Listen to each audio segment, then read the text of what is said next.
Assalamualaikum warahmatullahi wabarakatuh.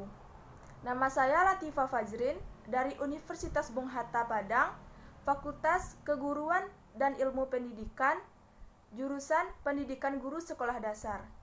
Tugas Konsep Dasar Bahasa Indonesia 2. Keterampilan berbahasa.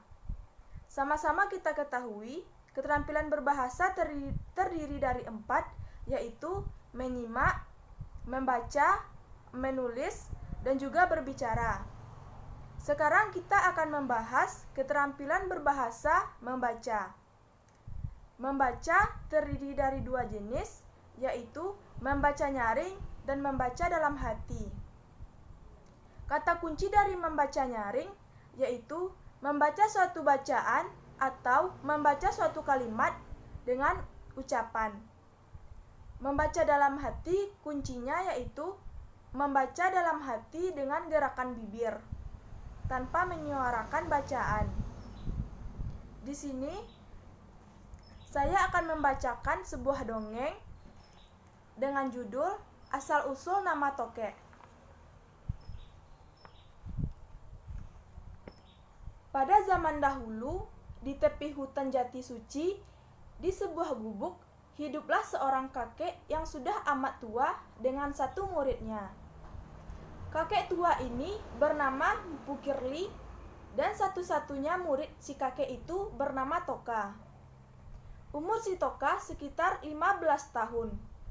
Toka pun menjadi sangat patuh dengan petuah maupun petunjuk dari gurunya Mpu Kirli yang sudah mengasuh Toka dari dia masih kecil. Sebenarnya gurunya itu mempunyai sifat yang kikir, pemarah, dan sangat pemalas.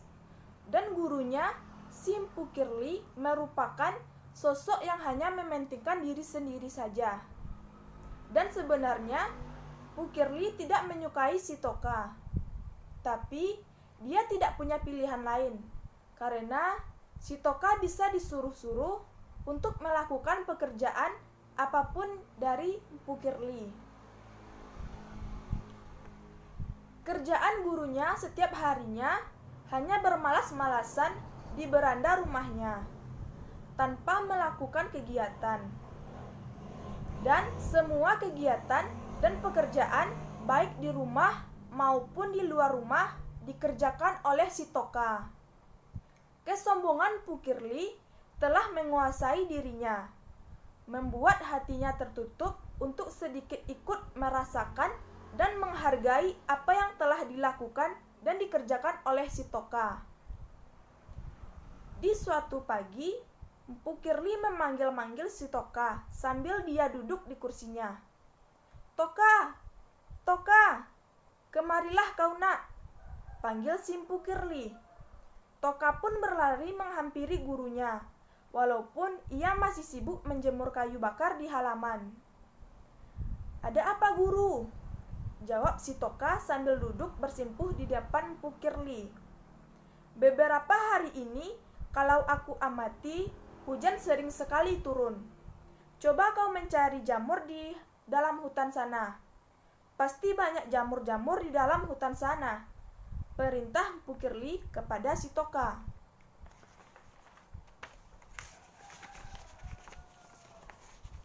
"Baiklah guru, Toka akan berangkat sekarang ke hutan," tukas si Toka sambil bergegas mempersiapkan keranjang bambu kecil. "Toka, Toka, kemarilah sebentar," panggil Mpu Kirli kembali. "Ada apa, guru?"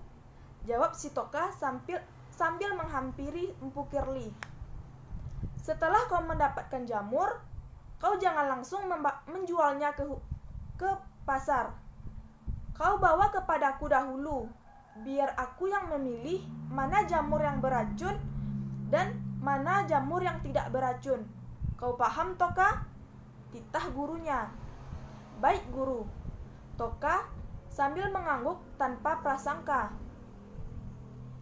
Si Toka segera berangkat pergi ke dalam hutan. Sebenarnya, alasan Mpu Kirli menyuruh si Toka membawa jamur kepadanya adalah agar Mpu Kirli bisa melihat seberapa banyak jamur yang telah dibawa oleh si Toka. Sehingga uang hasil penjualan bisa ia perkirakan terlebih dahulu. Mpu Kirli takut kalau-kalau Toka membohonginya sewaktu menjual jamur itu ke pasar. Waktu terus berlalu, dan tak sampai siang hari, Toka telah kembali ke gubuk dan langsung menemui gurunya.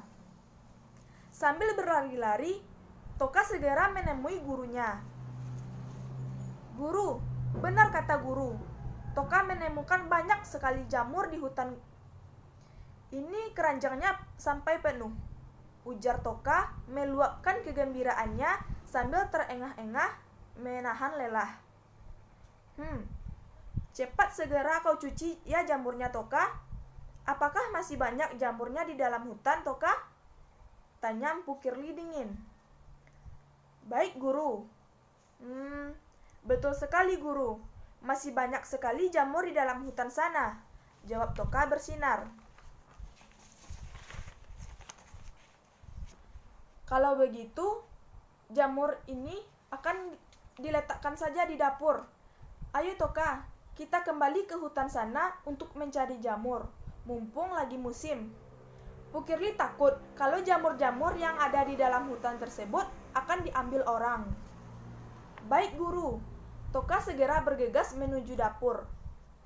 Setelah selesai menyimpan jamur itu, Toka hendak memasak untuk sang guru dan dirinya. Toka, apa yang kau lakukan? Ayo kita berangkat, nanti keburu malam, ujar Mpu Kirli. Guru tidak makan dahulu, tanya si Toka. Tidak usah Toka, sekalian saja nanti seusai mencari jamur di hutan. Ayo kita berangkat, jawab Mpu Kirli sedikit kesal. Baik guru, Toka membatalkan niatnya memasak dan segera menyusul langkah gurunya menuju hutan. Selama pencarian, Toka hanya diizinkan untuk mengambil jamur-jamur yang kecil, sedangkan yang dibesar dimasukkan ke keranjang gurunya. Si Toka tidak mengeluh, meski perutnya perih menahan lapar. Tak terasa waktu terus berjalan. Hari menjelang senja dan malam pun akan segera tiba. Mpu Kirli tak peduli, meskipun malam semakin mendekat, ia terus asik memungut jamur-jamur yang bertebaran di hadapannya. Saking asiknya, hari pun terasa telah berganti malam. Mpu Kirli pun tak menyadari bahwa Toka sudah meninggalkannya. Mpu Kirli kebingungan mencari muridnya. Toka, Toka, di mana kau Toka? Mpu Kirli terus berteriak memanggil nama Toka.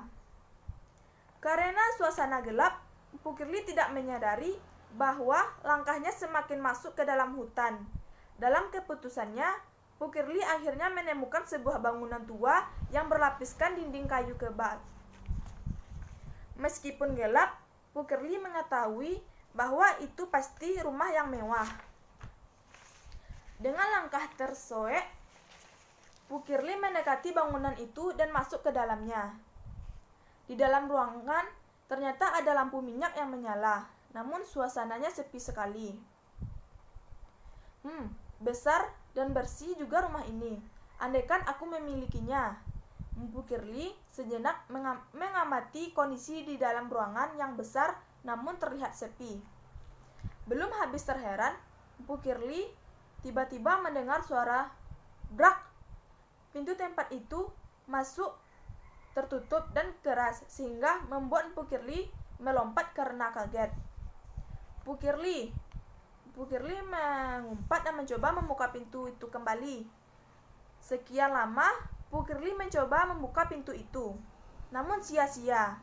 Pintu itu tidak bisa dibuka. Pintu itu seolah-olah berubah menjadi dinding dan tidak tembus. Toka, Toka! Mpu Kirli terus meneriaki sambil menangis. Mpu Kirli mulai terkulai lemas di sudut ruangan. Matanya membengkak karena terlalu banyak menangis. Andaikan aku menjadi cicak, pasti aku bisa keluar dari tempat terkutuk ini, gerutu Mpu Kirli dengan putus harapan.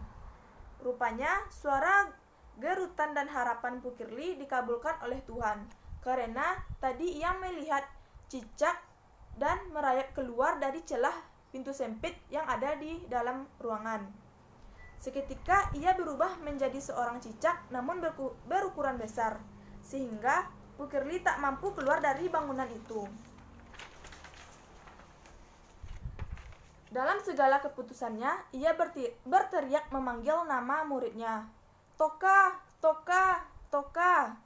Pukirli terus berteriak sehingga suaranya berubah.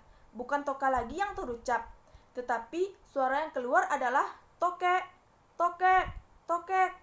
Sehingga itulah muncul nama Tokek untuk menyebut nama cicak yang berukuran besar. Dari cerita tadi, kita menemukan dua tokoh, yaitu Empu Kirli dan Toka. Watak dari Empu Kirli yaitu kikir, hanya peduli pada dirinya sendiri dan pemarah. Watak dari si Toka yaitu rajin, gigih, patuh, dan yakin terhadap dirinya. Hikmah dari dongeng asal mula nama Tokek yaitu kita tidak bisa memaksakan kehendak kita sendiri dengan memaksakan atau memaksa seseorang, tetapi hargai apa yang telah kita capai dan hargai dari usaha seseorang. Assalamualaikum warahmatullahi wabarakatuh.